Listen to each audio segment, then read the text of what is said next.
NCA प्रमुख doctor Farooq Abdullah ने कहा कि इस मुद्दे पर सुप्रीम कोर्ट में सुनवाई होने वाली है।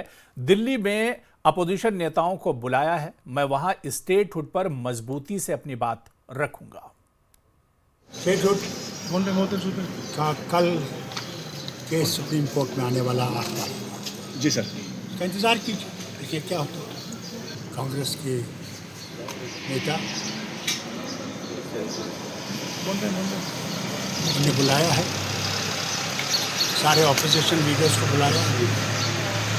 मैं उसमें इस बात का रखूँगा और उम्मीद है पहले भी हमारे साथ खड़े हैं और आगे भी खड़े हैं।